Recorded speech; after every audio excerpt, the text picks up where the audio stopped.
Bonjour à tous. Dans la vidéo précédente, nous avons eu notre première erreur de programmation en Python et on a vu comment est-ce qu'on pouvait résoudre cette erreur de programmation. Le moyen d'éviter d'avoir des erreurs de programmation est de connaître les commandes Python que l'on peut utiliser dans nos programmes. Et c'est justement ce qu'on va voir dans cette vidéo où on va essayer d'utiliser quelques commandes de base Python. Sans plus tarder, ouvrons notre shell Python. Dans la vidéo précédente, nous avons vu qu'on pouvait faire l'addition de nombres entiers. Donc, par exemple, je peux faire 5 plus 6 et on a le résultat en fait de notre commande qui est dans l'invité Python. Cette commande fait partie de nombres importants de commandes qui sont disponibles en Python. La première commande que l'on va voir aujourd'hui est la commande dièse. Ce qui est très drôle avec cette commande, en fait, c'est que c'est une commande qui ne fait rien. Donc, la question que vous devez vous poser, c'est pourquoi est-ce qu'on apprend une commande qui ne fait rien?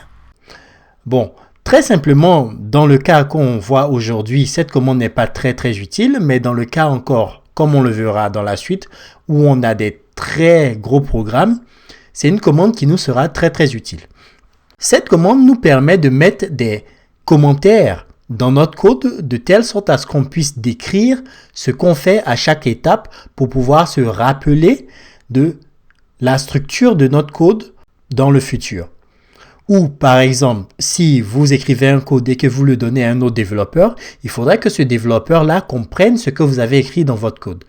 Et donc, ce qu'on fait, c'est qu'on utilise la commande dièse pour taper nos commentaires.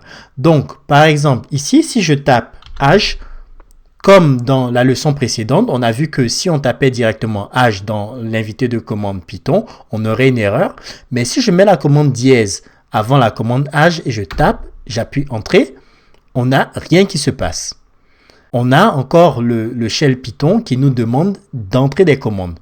Parce que tout simplement, le dièse dit que c'est un commentaire, donc cette ligne n'est pas interprétée par l'interpréteur Python.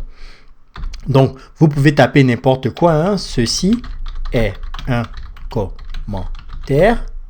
Appuyez Entrée et complètement rien ne se passe. Je peux reprendre l'exemple où je fais encore l'addition de 5 plus 6 et encore rien ne se passe. Et c'est tout à fait normal. Pour l'instant, cette commande n'a pas trop d'utilité en fait dans notre cas, mais on le verra dans la suite. Cette commande est très importante. Ensuite, nous avons brièvement vu les variables dans la vidéo précédente. C'est un concept très important en Python qui nous permet d'affecter des valeurs à des noms. Donc, dans la vidéo précédente, on a vu qu'on pouvait avoir cette expression âge est égal à 18 et si j'appuie Entrée, rien ne se passe. Mais par contre, si je tape âge dans l'invité de commande Python et que j'appuie encore Entrée, on aura la valeur 18 qui sera affichée à l'écran. Ce qui est la valeur qu'on a affectée à âge. Mais j'aurais pu utiliser un nom qui est différent. Par exemple, je peux dire numéro est égal à, et je prends un numéro en fait au hasard, 56. J'appuie Entrée. Exactement la même chose se passe et je retape numéro. Et je vois la valeur du numéro qui s'affiche à l'écran. Ces variables sont très importantes comme on le verra par la suite. On les verra vraiment dans les détails. Donc, pour l'instant, c'est juste pour vous montrer que cette commande est aussi possible en Python. Ensuite, on va voir la commande print qui est une commande un peu particulière parce qu'elle permet d'afficher des choses à l'écran et qui est une commande qui est un peu différente de tout ce qu'on a pu voir en fait au préalable. Donc, pour l'utiliser, je tape print, mais par contre, j'ouvre une parenthèse et je ferme les parenthèses. Et ce qui se passe, c'est que la valeur que je vais taper entre ces parenthèses, c'est la valeur qui va être évaluée par cette commande-là. Donc, je peux taper, j'ouvre les guillemets, je ferme les guillemets. On verra plus en détail pourquoi est-ce que j'ouvre les guillemets plus tard. Et je peux taper bonjour à tous. Cette valeur, bonjour à tous, entre guillemets, c'est ce qu'on appelle une chaîne de caractères et on a une section qui est entièrement dédiée en fait à cette chaîne de caractères-là. Mais pour l'instant, appuyons juste Entrée. Et ce qu'on voit, c'est qu'on voit que la valeur bonjour à tous est affichée à l'écran. Vous vous demandez sûrement pourquoi est-ce qu'on a besoin d'une commande pour afficher des données à l'écran alors que en juste tapant en fait, par exemple numéro comme on l'a fait là, on a la valeur à l'écran. On aurait pu aussi récupérer cette chaîne de caractères là bonjour. Là je viens de la copier avec CTRL-C et je viens de la coller avec CTRL-V. Et faire entrer et on a bonjour, mais on voit que la chaîne de caractères est écrite avec des guillemets au début et à la fin. Print permet d'écrire des choses à l'écran de manière un peu plus évoluée que de juste taper le nom des variables ou bien le nom de la quantité qu'on veut écrire à l'écran.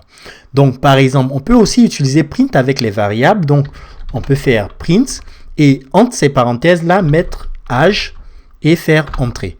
Et on a 18. Print aussi est ce qu'on appelle une fonction. Et on verra ça encore beaucoup plus tard. Encore une fois, je peux faire par exemple print et taper numéro. Et on a la valeur du numéro qui s'affiche à l'écran.